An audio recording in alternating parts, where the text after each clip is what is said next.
Alright guys, so we're going to be back for layer 2 now. We got our AB dispensed here. And just to show you guys, we're looking at this here. I don't know if you can hear it, but we got tacky, nothing on the glove. Little tack, nothing on the glove.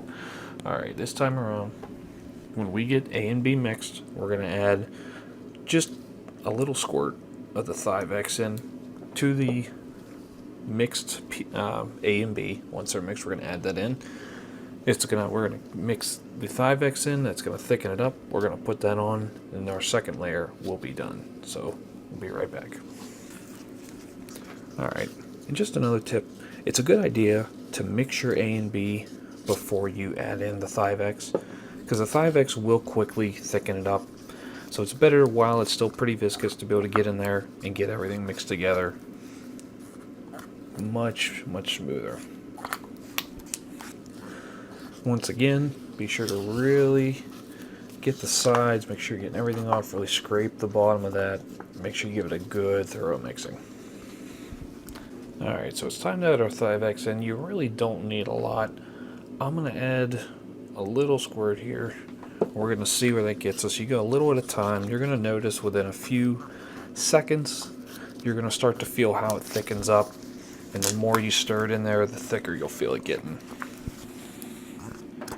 Basically what you're trying to do is you're trying to get it to a point where it's kind of a trowelable paste, a trowelable silicone. So you don't want it super runny anymore. This one you want thicker because you want to build up thickness on your piece. Alright, so we got our 5X mixed in here. I got you kind of an overhead angle here, so I got some room to work, and we're going to see. So basically this run, I'm not going to use the brush. I'm going to start actually using the paint stirrer. We're going to go in here and we're going to start filling in.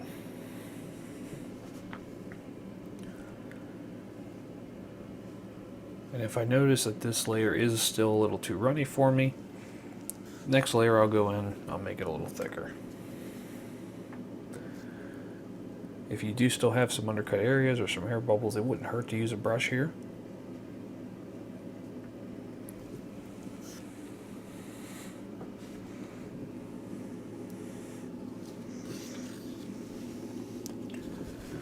This is where you're going to start filling in. You're going to kind of get everything to a uniform thickness.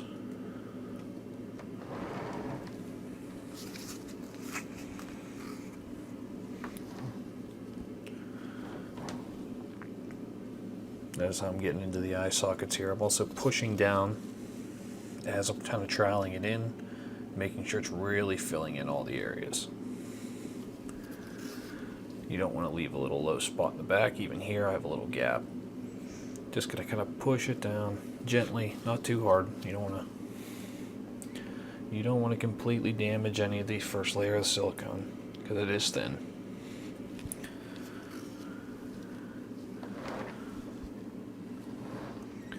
These layers go much quicker because you don't have to be as precise with everything.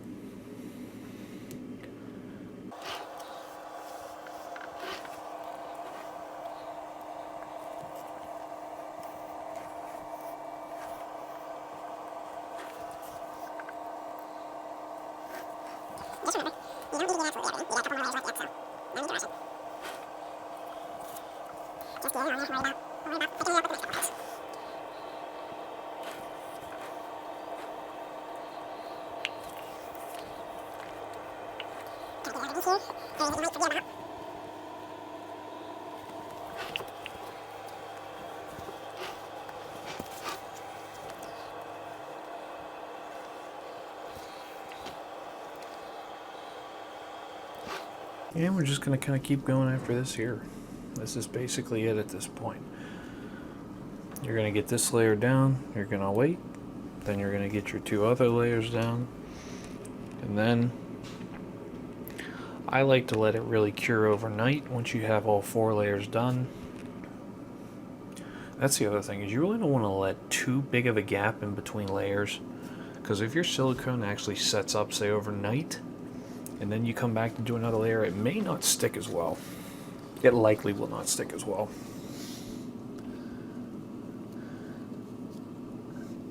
you may actually,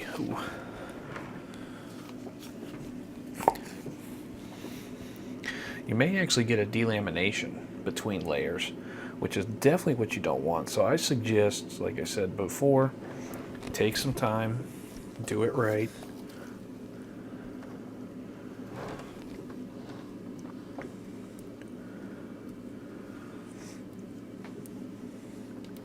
But learn the material. Learn how to work with it. If it's something you enjoy doing, if it's something you want to get into, it's only going to help you to learn the material. Whether it's for personal use, professional, whatever the case is, learn the material.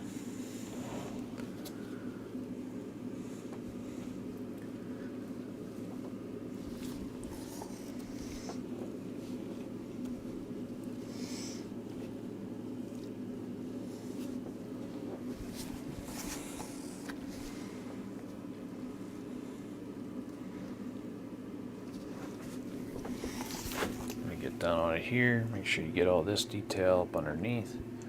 You don't want to forget anything.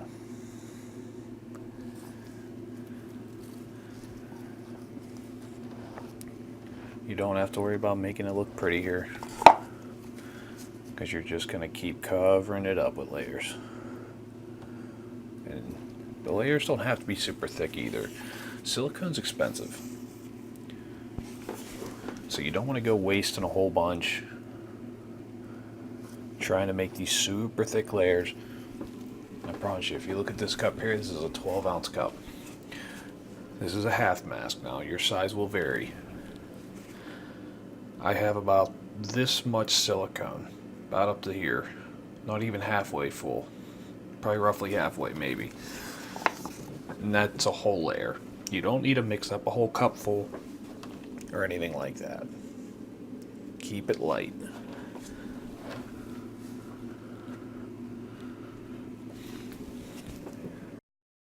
Alright, layer 2 is done. We're going to take some time with it, let it do its thing, and we'll be back for layer 3. See ya. Alright, so here we are. I'm actually going to do layer 4. I jumped ahead a bit on you. Layer 3, you're pretty much, it's just going to be kind of the same thing as this layer, same as the second. You're just kind of troweling it on. This layer, if you can, it's nice to make it even a little thicker yet. You got a good build up here. Nothing's going to affect anything here, so you can make it nice and thick. This layer, really what you're looking to do is just kind of smooth out. You're really looking to smooth out the overall shape of what you're working on. Fill in any extra gaps around eyes, things like that. Just kind of get one continuous shape.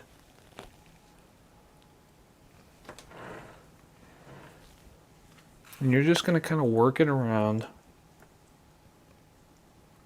continuing to watch for air bubbles, because they will still appear.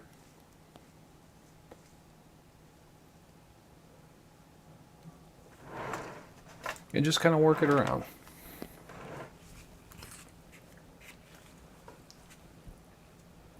By this point, you're going to have a fairly thick mold after 4 layers. It's going to be fairly strong. Shouldn't have to worry about tearing, anything like that. And it is nice. It's nice to have a nice thick last layer. Really helps fill in gaps, things like that.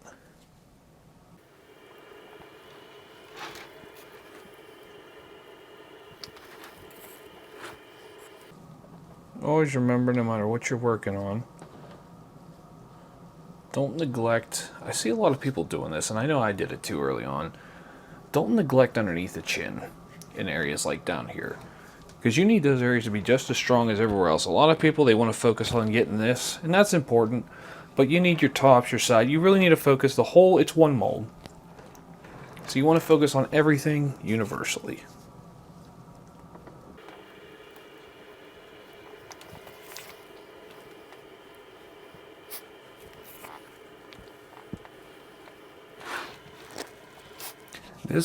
At this point, the other thing you want to watch for if you know, like I pointed out before, you have undercuts here. This is where you really want to fill them in and try and get a straight line, because we're going to put a hard shell over this, a mother mold over this. I'm going to use mine on a plasti paste, so it's going to be very rigid. And when that thing's on here, you don't want it biting on and you're trying to pull up against that.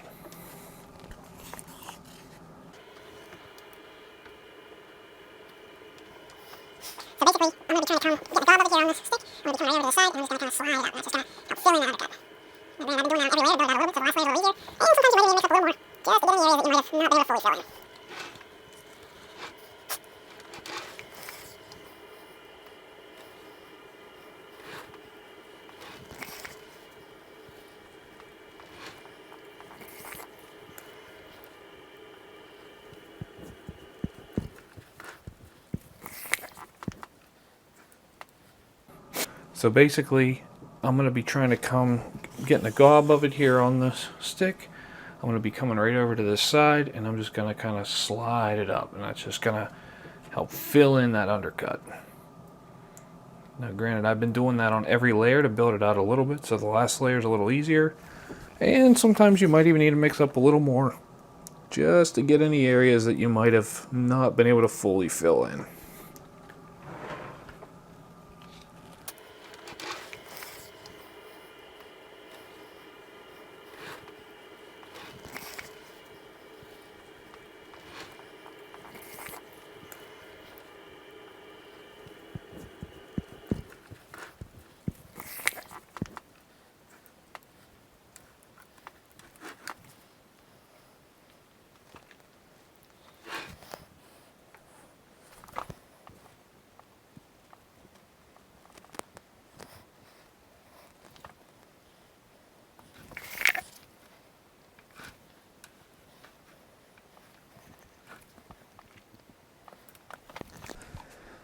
Alright, I still have some layers here.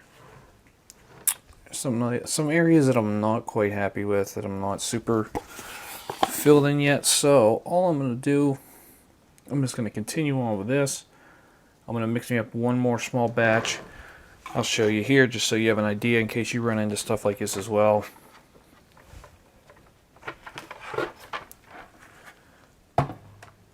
Whoops, apologies. Right here, this right here. If you notice, when I put, it's an undercut. That's a big undercut. So when I put my mother mold on here, it's going to reach around here, it's going to grab on that, and it's going to want to pull up against that. So what I'm going to do, I'm just going to mix up another small batch. I'm going to fill in here and under here, so it's just one smooth surface. All right, and then we'll be back.